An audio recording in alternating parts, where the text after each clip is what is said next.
This week, a look at the bikes and accessories for '97, with pictures from this year's International Bike Show at the NEC, the most successful ever, and what magnificent hardware was on show. The Triumph T595, packed with new technology. It's an inline triple with the most advanced fuel injection system ever fitted to a bike.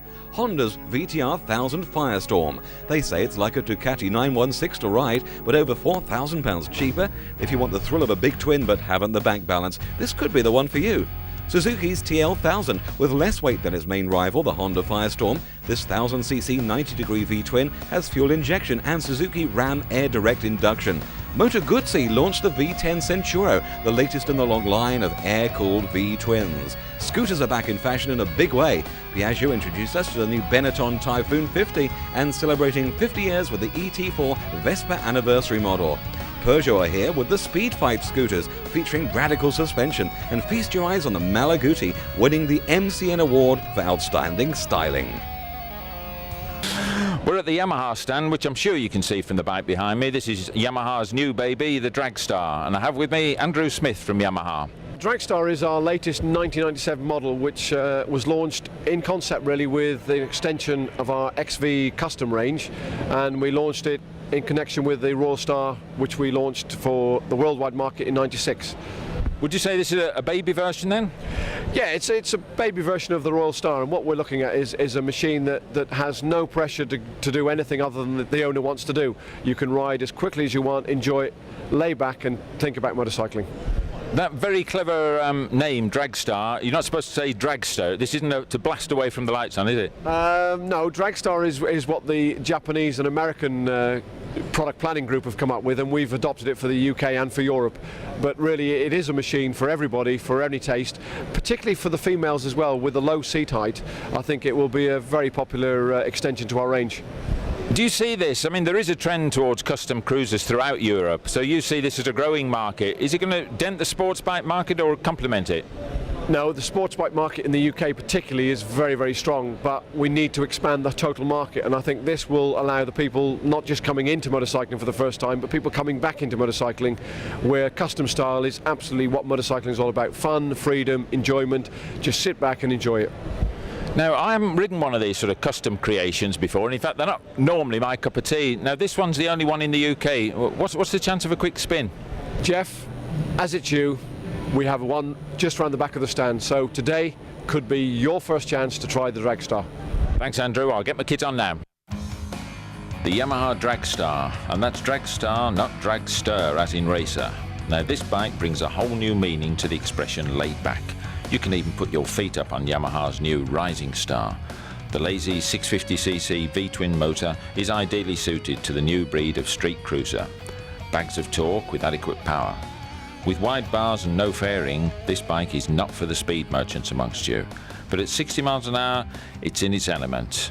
Plenty in reserve for the gentle overtaking, but not too much.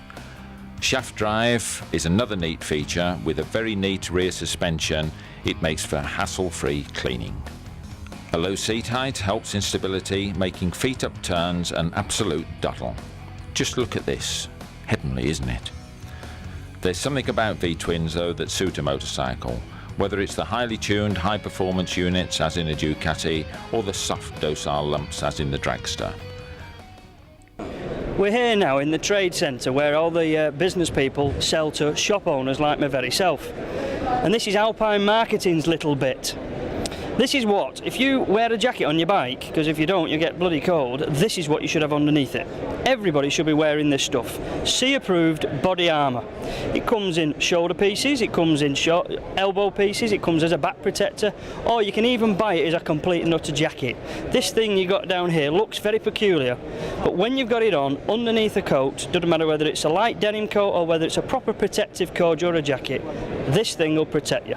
It's got the body armour in the shoulders, it'll be in the elbows and in the back piece as well. And not only can you get that, you can go the whole hog and get a proper race back. And when you see these road racers hitting the deck, brushing themselves down, walking away from a major incident, this is why, because they wear sensible stuff like this.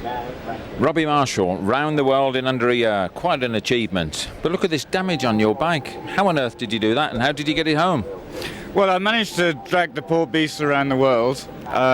We covered some 36,000 miles across 7 deserts, 4 times across the equator.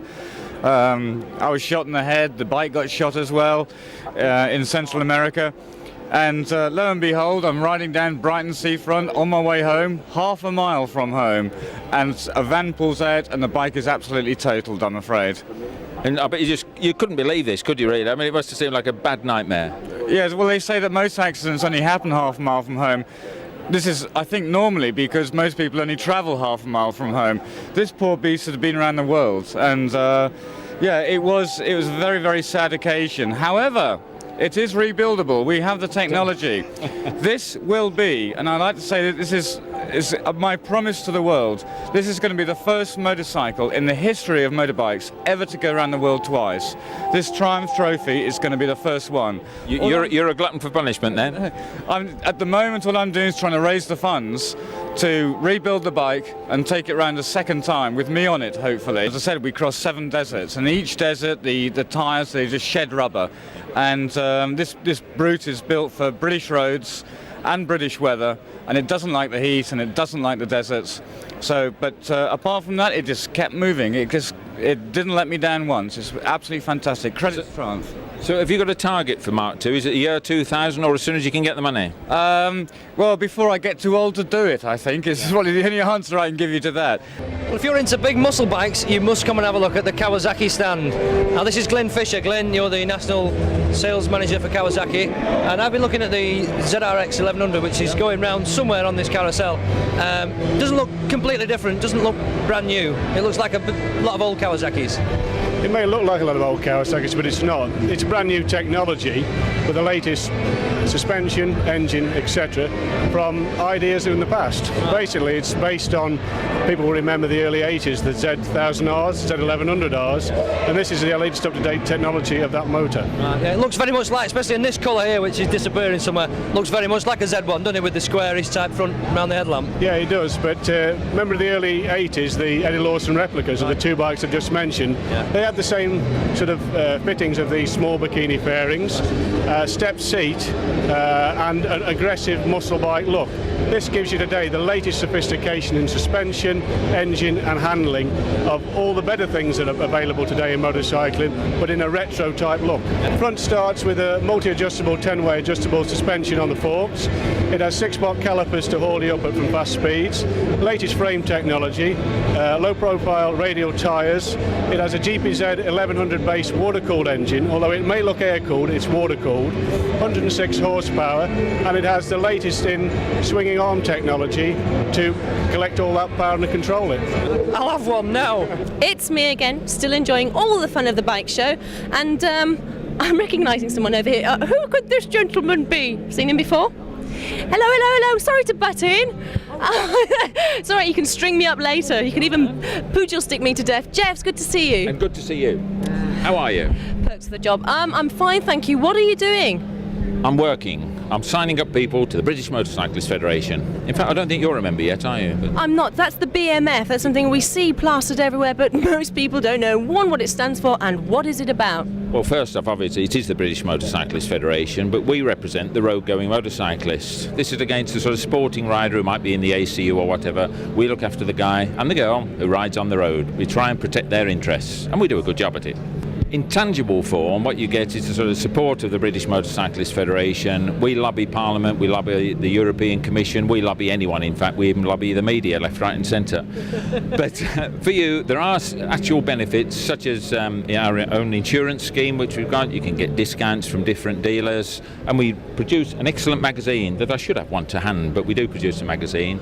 We run Europe's biggest rally, the BMF rally, and there's a little poster down there. Very original, featuring Ogborne.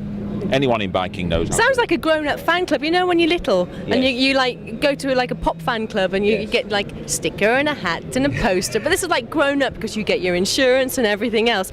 Well, if you're into off-road fun, KTM is one of the stands that you should come and look at this year. This is a 600cc Paris-Dakar type thing, a huge beast and great fun. Next to that, there's a kind of supermoto type bike. It's got road tyres on it, but with enduro looks, tremendous performer. This is a 125cc Learner Legal KTM, and this is a slightly smaller version of the Paris-Dakar 600cc, and again a great performer. And KTM have even got bikes for my little friend Wayne. Look at this. The only bike in the show I can reach the floor with. Do you want the seat lowering, Wayne? Yeah, thanks, Paul. We don't need that. Monica, terrific show this one. Why? What's happened? 96 has been a fantastic year for motorcycling. We have seen motorcycles 20% up on the year. We've got scooters, the commuter favourite, they're 40% up on the year. And there isn't any other product market that actually can record sales figures like that. Now, I know that you're very keen on the powered two-wheeler, which is the new sort of nice name for motorcycles, and you're keen on pushing scooters and all the rest of it. Is this where you see a significant growth sector? Yes, because the scooter and the lightweight, in fact, offers a viable commuter option. We've been lobbying very strongly this year to get the powered two-wheeler to be seen as a viable transport option. Well, I know you're holding there the Lib Dems leaflet on motorcycling, which that was good to see. You had a lot to do with this. I know the BMF did, but you did lobbying, breakfast meetings and whatnot. Well, yes, I think we had a little bit to do with it as well. In fact, I covered all of the party conferences this year. The Lib Deb conference was a success in as much as we had this motorcycle discussion paper launched just before the Lib Deb conference. So this is Michelle, and she's just enlightened me that she really doesn't know a thing about motorcycling. She looks like she does enjoy sitting on a motorcycle. Michelle, just even though you're not into motorcycling, are you enjoying being looked at by all these fellas here? I am, it's great. Yeah, I don't blame you really. They're not looking at me and I'm enjoying it as well. And even though you're not into bikes, as I've just said, would you like to ride one like this? Yeah, I would. I'm trying to persuade my boyfriend to get one this time. Are you? Yeah. Does he ride a bike? No, he doesn't, but I'm trying to persuade him. Yeah, persuade him. Yeah. Well, never mind, ignore him having a bike. You get a bike. Get one of these little mopeds. Take your test and then you'll be able to go out on the street with that. Okay, good idea. It's very nice of you to interview us. Thank you very much, and you look lovely. I'll leave you to all these photographers. Yeah, thank you. Okay.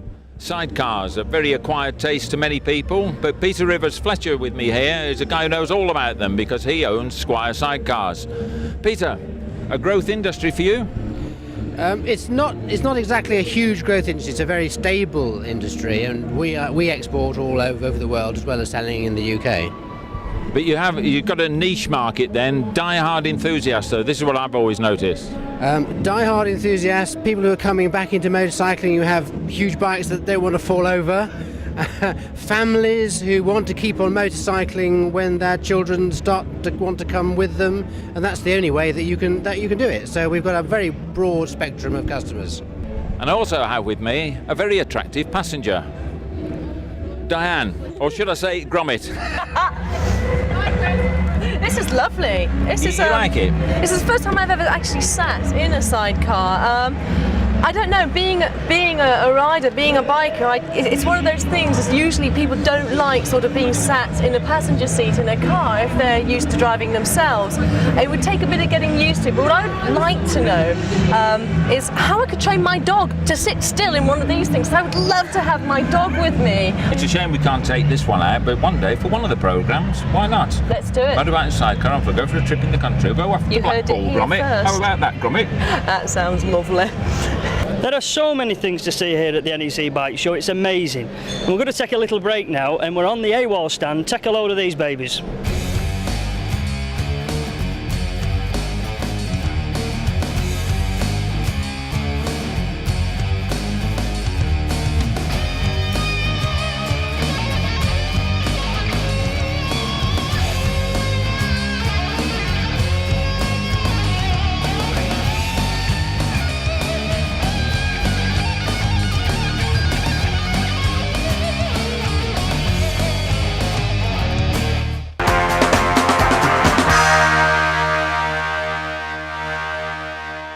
Watching Two Wheels Better.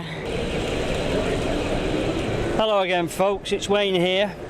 Welcome back to Two Wheels Better. Ordinarily we do all the accessories and bits and pieces from the shop in Manchester, but we decided to come here at the NEC and show you all about the new stuff you can get for 97 for your bike. This is a range of screens, all universal fit, from a company called Jiffy who come from Italy. The universal fit, meaning no matter what bike you've got, one of these babies will fit on your bike. They've got anti-shock properties, and that's got nothing to do with the price of your access bill. It's simply the fact that the things shouldn't break if you have a little misfortune, a knock off or whatever. And there's tinted, there's clear, there's big, there's small. They're about £70–80 upwards, going up to about 120 for the big ones. There's a couple of other things to tell you about on the Jiffy Sand, but just look at these babies. There'll be a colour on this lot to match your bike, don't matter what it is. There's different size cases, they've even got a backlight in the back of the things. Another new thing for 97, for those of you who can't read the sign, this is Jiffy's version of the famous Baglux bag that you see on many a machine nowadays. It's a harness that fits to the tank, and whatever machine you've got, there'll be an applicated version. A good touring size tank bag, it'll fit anything.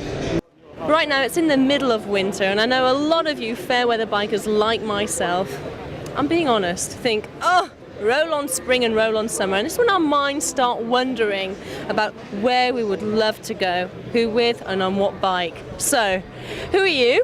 Martin. Martin, if you could have any bike, what would it be and where would you want to go on it?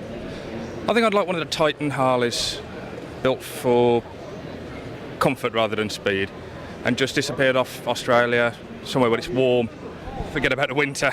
Absolutely, and who would you like to take? I'd probably have to take the children. I have to take my little girl with me because she's absolutely mad on bikes. And her legs stretched down to the pegs? No, I'd have to move them up a little bit, she's only 5. Now, some people would say the police have always used boring bikes, they use big BMWs, big reliable bikes with loads of panniers. Well, not anymore. Now they've got this. This is a police blade. So, well, you've no chance now, lads. Wayne, I've got a job for you on this one. Alright, Paul, I know what you want me for. Ready? And we're off. Here we are on the Suzuki stand, and behind me is the new TL1000S, the new V-twin, a Ducati competitor, or Suzuki will probably say a Ducati beta. I have with me Martin Ogborne, their technical services manager. He's not just the guy for the bikes though, he's ATVs, water sports and God knows what else. I don't know if it's actually water sports, but at least the vehicles that go on it, yeah? Yeah, that's true. Martin, tell me about the TL. Why the name for a start off? The L, would that be for the 90-degree V-twin? Yeah, that's the reason why they call it, where the L comes from. It's to designate a 90-degree crank angle and actual engine cylinder angle. And it's twin overhead cam and fuel injection, is that right? Yeah, twin overhead cam, fuel injected. The reason why fuel injection was brought in is if you would run carburettors on the size of that engine, you'd be looking at 44 millimetre inlet, and the complexity of having adjustments for that size carburettor would be permanent adjustment week by week. It'd be too temperature sensitive as well. So it's loaded with electronic engine management systems as well, I presume? Yeah, full managed. It's three-dimensional ignition timing. In other words, it takes RPM, load and butterfly position. If it was a carburettor, it would be throttle position. So it's what we call three-way dimensional ignition timing, and it's self-enrichment for cold starting. So a simple engine layout, but very complex management then by the sound of it. Yeah, it's actually, we've been wanting fuel injection for a long, long time because banks of carburettors look very nice but are very difficult to adjust, and as I say, on a V-twin you would have to run something like 46 millimetre in throats on them, and they'll be so difficult to adjust. Well, here we have a frame assembly in a nice plastic box, and there is the intriguing suspension unit, or rather the hydraulic unit. Tell us a bit about it then, Martin. Yeah, well, obviously what they've decided to do is, because of space, they've separated the damper from the actual spring unit. Right, we're in the arena bit for the trials with this very strange lady who's very attractive and actually got absolutely no sense at all, because she's going to take my place in the sidecar with Robin. Now, first of all, I've got to ask Robin how on earth he convinced this young lady to go in the sidecar with him. I didn't, but I think somebody must have press ganged this young lady here into having a go. She's never seen a trial sidecar before, and she thinks that it's like no problem. Oh, it is no problem. Anyone can do it. If I can do it, anyone can do it. But we'll just ask Barbara now why, because she must be stupid. Do you know, the thing is, when you're a passenger, it's a cross between a ballerina, which I think you'll do, and a lemming. So how do you think you'll get on? I don't think I'll get on. Well, I think if I just hold on tight it should be okay, but I hope you're minding your job, because I'm after your job. Oh, she's after my job. Well, it's probably easy to get, to be honest with you, because you're a lot better looking than I am. The thing is, I'll give you a word of advice. All you do is hang on tight and close your eyes. I've been doing it for 25 years that way.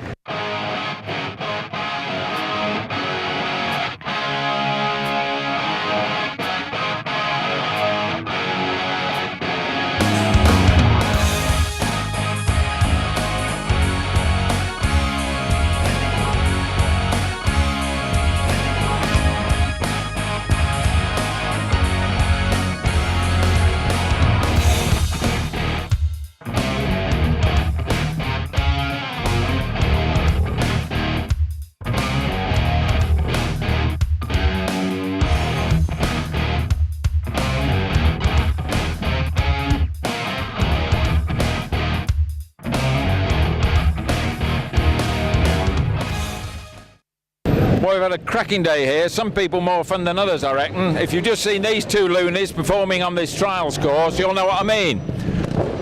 Young Wayne here, and excuse the banging behind.